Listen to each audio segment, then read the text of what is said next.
लगातार आप देख रहे हैं मिनी संसद और मैं हूं प्रिया। आपको बता दूं, जहां मणिपुर जो है वो 2 महीने से भी ज़्यादा हो गया जल रहा है, वहां के जो लोग हैं उनका एक दूसरे के प्रति जो है आक्रोश फैला हुआ है।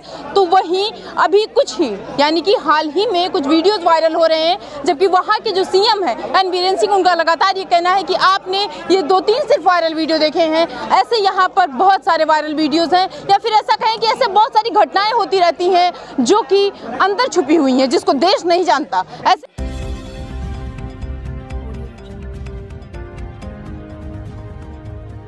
में हर एक जो राजनीतिक पार्टियां हैं वो एक दूसरे पर आरोप प्रत्यारोप लगा रही हैं और कह रही हैं कि जो केंद्र सरकार है वो अभी तक सोई हुई है, जबकि अभी तक सिर्फ और सिर्फ हमारे देश के जो प्रधानमंत्री श्री नरेंद्र मोदी है वो सिर्फ और सिर्फ 38 सेकंड बोले। इस पर भी एक बड़ा सवाल उठ रहा है। तो आज हम कुछ लोगों से जानते हैं, मैम, जिस तरीके से मणिपुर जल रहा है, क्या कहेंगे आप?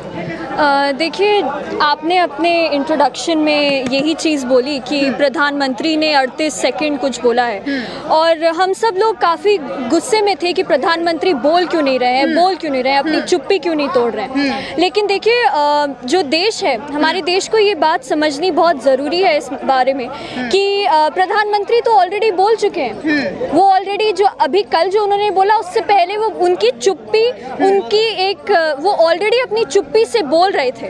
उन्होंने 2002 में जब वो गुजरात के चीफ मिनिस्टर थे, तब उन्होंने बोल दिया ऑलरेडी। बिल्किस बानो जो पिछले साल 15 अगस्त उनके जो बलात्कारी थे उनको रिहा करा गया, बीजेपी के एमपीज ने उनको आकर उनका स्वागत किया, तो तब उन्होंने ऑलरेडी बोल दिया कि इस देश में जहाँ पर वो सत्ता में है, जो औरतें हैं, जो पिछड़ी जाति के लोग हैं, जो जैसा मणिपुर में हो रहा है, वहाँ उन लोगों का इस देश में कोई रहने की कोई सरकार कह रही है सबका साथ सबका विकास। फिर ये सवाल कहाँ से उठ रहा है कि जो पिछड़ी जाति के लोग हैं उनको दबाया जा रहा है? ये सवाल तो जो हम देख रहे हैं मणिपुर में जो हो रहा है वो ही उठ रहा है वहीं से ये सवाल कि सबका साथ सबका विकास। किसका साथ? मेरा और आपका विकास नहीं हो रहा है इस देश। लोग लगातार जो है वो अडानी अंबानी पर सवाल उठा रहे हैं, कह रहे हैं कि इनकी जो दोस्ती है वो उसको कायम रखना चाह रहे हैं। ऐसा है? बिल्कुल, ये सरकार दोस्ती पर ही चल रही है। यह सबको मालूम है। जब श्री नरेंद्र मोदी जी पीएम बने थे तो उन्होंने सबसे पहली चीज़ यही बोली थी कि हम गुजरातियों के खून में ही बिजनेस होता है। तो वो जब सत्ता में आएंगे तो बिजनेस ही होगा, पूरे देश में हर चीज़ का व्यवसाय होगा। हमारे जो खून है उसमें बिजनेस होता है, तो क्या ये बिजनेस देश के साथ हो रहा है? बिल्कुल, खून के बिजनेस जो है देश के साथ हो रहा है, क्योंकि अभी जो एक रिपोर्ट आई थी जिसमें कि देश के सबसे सर्वोच्च जो व्यापारी हैं अभी बिजनेसमैन, वो गुजरात से ही करीब, अगर मैं गलत ना हूँ तो 18 ऐसे बिजनेसमैन हैं जो सिर्फ गुजरात से हैं। ऐसा क्यों? और भी बिहार से क्यों नहीं हो रहे हैं, उत्तर प्रदेश से क्यों नहीं हो रहे हैं? अभी तो वहाँ पे इन्वेस्ट भी करने वाले थे अडानी जी। इन्वेस्ट G20 हुआ है अभी उत्तर प्रदेश में। G20 हुआ है, लेकिन जो इन्वेस्ट करने वाले थे अडानी जी कितने किए? नहीं किए। एक हवा बन के रह गई, गए भी नहीं। तो ये जो है सिर्फ कि अडानी और अंबानी जो कर रहे हैं मोदी जी, सिर्फ अपने फायदे के लिए कर रहे हैं, देश के फायदे के लिए तो हो नहीं रहा। देश की जीडीपी दर आप देख लीजिए 5वें नंबर पे है, और आप लोग कह रहे हैं कि देश के लिए कुछ कर ही नहीं रहे हैं। आपने उससे तो गलत नहीं है ना, वो कोर्ट में मामला चल रहा है, जो पहलवान है वो भी पीछे हट गए। जिस तरीके से पहलवान पीछे नहीं हटे, आपने देखा किस तरीके से उनको दबाया गया। किसने दबाया?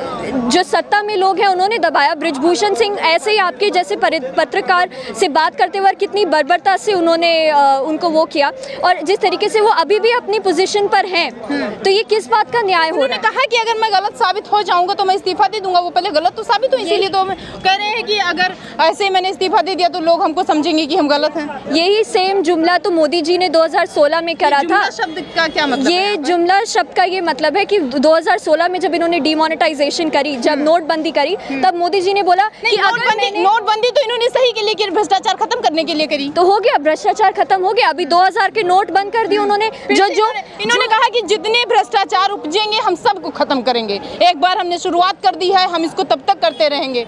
देखिए, फिर तो बीजेपी को ही एक दिन खत्म होना पड़ेगा अगर इस भ्रष्टाचार खत्म। बीजेपी कह रही है कि हम 70 तक आएंगे, आप कह रही हैं बीजेपी खत्म हो जाएगी। बीजेपी अब देखते रहिए ना, जिस तरीके से देश की जनता देख रही है, जिस तरीके से मणिपुर हो रहा है, जिस तरीके से इस देश की जो महिलाएं हैं, जो बेटियां हैं, जो बहनें हैं, जिनको मोदी जी बेटी बचाओ बेटी पढ़ाओ कर रहे हैं, उनके जनता बेटी बचाओ बेटी पढ़ाओ काम भी कर रहे हैं, नारा भी दे रहे हैं, बेटियों को पढ़ा भी रहे हैं, बेटियों को बचा भी रहे हैं। बेटियों को पढ़ा रहे हैं, मान सकते हैं, बेटियों को बचा रहे हैं, बिल्कुल नहीं। जब देखा जाए तो अभी राजस्थान में भी एक यूनिवर्सिटी में घटना घटी, उसके एक हफ्ते बाद हमें एक मणिपुर का वीडियो मिलता है, वहाँ के सीएम ये कहते हैं कि ऐसी तो यहाँ पे हज़ारों वीडियोज़ हैं। तब जब वो रिज़ाइन करने गए थे कुछ महीने पहले, तो उन्होंने क्यों नहीं किया? क्योंकि उस वक्त उन्हें मालूम था कि वैसी घटना वहाँ पे हो रही है, बाहर के लोगों को नहीं मालूम था। और मणिपुर को एकदम ऐसे इस तरीके से क्यों देखना है कि वो देश का हिस्सा ही नहीं है? वहाँ के लोग हैं, वो ट्राइब्स हैं, तो उनको उस तरीके से ट्रीट करना चाहिए। वो उन्होंने एक विश्वास दिखाया था बीजेपी के प्रति, जो बीजेपी वहाँ पे अब नहीं खड़ी उतर रही है उस चीज़ पे। तो वहाँ के सीएम को रिज़ाइन करना चाहिए इस चीज़ पे कि वहाँ की महिलाएं सेफ नहीं हैं। राजस्थान में जो घटना घटी, वहाँ पे एक जो दूसरा छात्र संगठन है, जो बीजेपी घटना घट रही है, तो उस पर कंट्रोल किया जा सकता है, उसके लिए कदम उठाए जा सकते हैं। रिजाइन, सीएम का रिजाइन कोई छोटा मोटा रिजाइन नहीं। कंट्रोल किया जा सकता होता तो कंट्रोल किया जा सकता था, लेकिन इतने समय से जो हो रहा है और ये बढ़ा जा रहा है, जो मतलब बहुजन समाज के ऊपर जो हो रहा है, मध्य प्रदेश में भी हुआ कि कोई किसी के मतलब। आप लोगों को क्यों ऐसा लग रहा है कि बहुजन समाज को जो है वो बीजेपी नीचे गिरा रही है? हमको कुछ लग नहीं रहा है, हमको दिख रहा है, जो दिख रहा है वो ही हमको लग रहा है। आपने देखा, जैसे इन्होंने भी अभी बात करी, मध्य प्रदेश में कैसे एक ट्राइबल व्यक्ति के ऊपर जिस तरीके से घटना, उसके बाद जो है उसका सम्मान भी तो किया गया। हाँ, सम्मान किया गया, तो ऐसे ही करेंगे क्या? तो कोई किसी पर मुंह देगा, फिर उसको उसके पैर धो देगा। शिवराज जी अगली बार वो पैर धोने वाला पानी भी पी लेंगे, ऐसे ही चलेगा, ऐसे ही चलेगा क्या? माफी का क्या मतलब होता है? माफी का मतलब तो ये है कि हम कुछ भी कर देंगे, बोल देंगे सॉरी सर, सॉरी मैम, और खत्म। क्या ये देश ऐसे माफियों पर चलेगा? माफी तो सावरकर ने मांगी थी अंग्रेजों से। तो ये तो वही चीज है जो ये सुनते आ रहे हैं, क्या कहते हैं, आजादी के समय से। Savarkar ji sorry sorry sorry बोलते जा रहे थे, मोदी जी भी सॉरी सॉरी बोल रहे हैं, उनके इधर उधर के चट्टे बट्टे भी सॉरी सॉरी बोलते रहेंगे, तो ऐसे तो ये देश नहीं चलेगा। हमारा देश ये सॉरी सॉरी वाला देश कैसे चलेगा? देश संविधान के ऊपर चलेगा, और संविधान से तो बीजेपी चल नहीं रही है। संविधान से तो वो चल रही है, कह रही हम जो है न्यायालय की बातों को मान रहे हैं, उसी को लेकर हम सारा काम कर रहे हैं। संविधान हमारे लिए सर्वोच्च है। पार्लियामेंट का inauguration according to constitution president को करना चाहिए था, वो नहीं हुआ। ऐसा भी हो सकता है ना कि किसी जरूरी मीटिंग में हमारे प्रेसिडेंट हो और उस वजह से ना आ पाए। पार्लियामेंट का इनॉग्रेशन थी भी तो वेट किया जा सकता था, ऐसा नहीं था कि कोई तारीख तय हुई थी। और अगर रही बात की मुहूर्त की, तो मुहूर्त पे देश नहीं चल सकता है ना, देश तो कानून से, व्यवस्था से ही चलेगा, और उसके हिसाब से तो वो बिल्कुल नहीं चल रहा था। सरकार काम कर रही है, सरकार बिल्कुल काम कर रही है, सरकार अपने हिसाब से काम कर रही है, सरकार कानून व्यवस्था के हिसाब से काम नहीं कर रही है। सरकार कानून व्यवस्था के हिसाब से नहीं काम कर रही है। देख लीजिए कितना विकास हो गया है, चारों तरफ जो है वो, जहां आप जिस साइड चले जाइए भगवा लहरा रहा है, जिस साइड चले जाए बीजेपी की गूंज उठ रही है। तो जैसा कि अभी इन्होंने कहा कि सरकार विकास कर रही है, सरकार काम कर रही है, उनके लिए काम कर। वोट तो विकास पे ही मिलता है ना, अब नहीं मिलेगा। क्यों? अब ऐसा कौन सा नियम आ गया कि विकास पर वोट ही नहीं मिलेगा? जब उन्होंने विकास के लिए कोई काम ही नहीं किया है, तो क्या काम किया है, ये इस पर आइए ना, हम इस पर बात करते हैं। बीजेपी ने काम किया। बीजेपी कह रही, बोल रहे हैं रोड बना दी है, इतने किलोमीटर लंबी रोड बना दी है, इतने जेट हमने खरीदे हैं। कानपुर से लखनऊ का जो रास्ता है वो आधे घंटे में तय होगा, जबकि अभी का अगर आप समय देख लीजिए तो 2.5 से 3 घंटे लग जाते हैं। उस पर चलेगा कौन?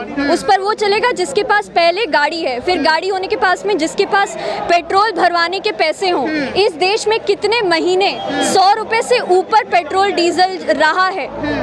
क्या अभी 100 रुपए ही है? आम जनता नहीं चल सकती अपनी गाड़ी, ना उनके पास अब गाड़ी खरीदने की क्षमता को सरकार फैसिलिटीज भी तो दे रही है ना। किस बात की फैसिलिटी दे रही है? किस चीज की फैसिलिटी है? और ये चीज, राशन दे रही है, राशन दे रही है, सिलेंडर दे रही है, केंद्र सरकार दे रही है, तो घर रहने के लिए दे रही है, जो बाढ़ पीड़ित है उनको मकान दे रही है, सब कुछ। तो आप ऐसे कह रहे हैं कि बाढ़ पीड़ित, बाढ़ कह रही है, ये हम नहीं कह रहे हैं, ये बीजेपी कह रही है। तो ये तो ऐसी बात है कि देखिए बाढ़ आएगी और मोदी जी ने वाह क्या काम किया है, जो बाढ़ प्रभावित है उनको रहने की जगह दी है। ये कोई एहसान नहीं कर रही है सरकार, ये इसीलिए इनको सत्ता में लाया गया कि ये सारे काम करें, लेकिन ये सारे काम नहीं कर रहे हैं, और जो कर रहे हैं वो एकदम गलत कर रहे हैं। और हमारे जैसी महिलाओं के लिए शिक्षा व्यवस्था वो ठीक कर रहे हैं, गलत कर रहे हैं? एकदम गलत कर रहे हैं। हम व्यवस्था ठीक करना गलत बात है? वो ठीक नहीं कर रहे हैं ना। शिक्षा व्यवस्था ठीक करना गलत बात है, हाँ या ना? जी बिल्कुल गलत बात नहीं है। क्यों? शिक्षा मतलब पहले लड़कियां थी वो स्कूल नहीं जाती थी, पढ़ नहीं पाती थी,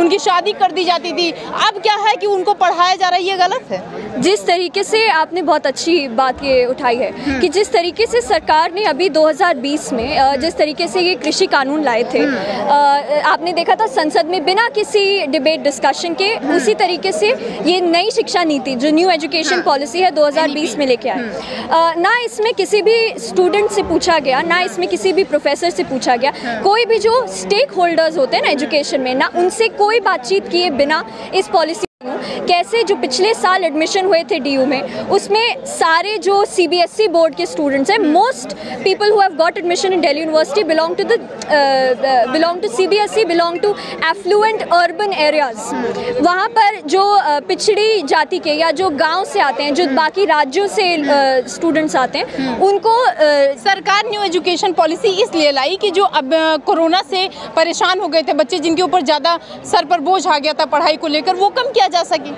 तो उन्होंने कैसे कम किया है? सारी देखिए, जैसे कुछ ऐसी चीज़ें थी जिनको सरकार को हटाना था, उन्होंने हटा दिया। कुछ ऐसे टॉपिक थे, कुछ ऐसे चैप्टर्स थे जिसको हटा दिया जी, जैसे उन्होंने एनसीईआरटी में हटाया गया, मुगलों को हटाया गया, पीरियोडिक टेबल को हटाया गया, ये बात को हटाया गया कि डार्विन ने जो थ्योरी ऑफ एवोल्यूशन दिया था उसको हटाया गया। कैसे कैसे मणिपुर पर एक सेंटेंस में क्या कहेंगे आप?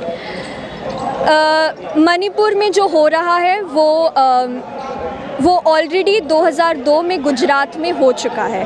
तब हम आज बीरेंद्र सिंह का इस्तीफ़ा मांग रहे हैं, तब मोदी जी गुजरात के वहाँ के मुख्यमंत्री थे, उन्होंने तब कुछ नहीं किया। बिल्किस बानो जब वो इस देश के प्रधानमंत्री बन गए, उनके बलात्कारियों को रिहा करा गया, उनको स्वागत किया गया उन बलात्कारियों को जिन्होंने एक प्रेग्नेंट महिला का रेप किया, और किस बर्बरता से किया हम सभी जानते हैं। और फिर ये चीज़ें हो रही हैं, ये कोई आश्चर्यजनक बात नहीं है, बहुत दुखद बात है, लेकिन कोई आश्चर्य इससे हमें कोई सरप्राइज्ड हम नहीं है, क्योंकि Bharatiya Janata party, BJP, RSS इसी जो जिसको कहते हैं ट्रैजेक्टरी पर चलती आई है, और ये ऐसे ही चलते आएगी, इसी ट्रैक पर है, इसी ट्रैक पर। ये हमारे साथ जो है वो दिल्ली विश्वविद्यालय की कुछ छात्रा हैं जिन्होंने बताया कि जो वहाँ पर हो रहा है, मणिपुर में जो हो रहा है, जो वहाँ के मुख्यमंत्री हैं एन बीरेन सिंह, वो उनको इस्तीफा दे देना चाहिए। इसी के साथ ही जो सरकार है वो किस तरीके के काम कर रही है और 2024 में इसका परिणाम क्या होगा, इस पर भी हमने बातचीत की। जंतर मंतर से प्रिया पांडे की रिपोर्ट।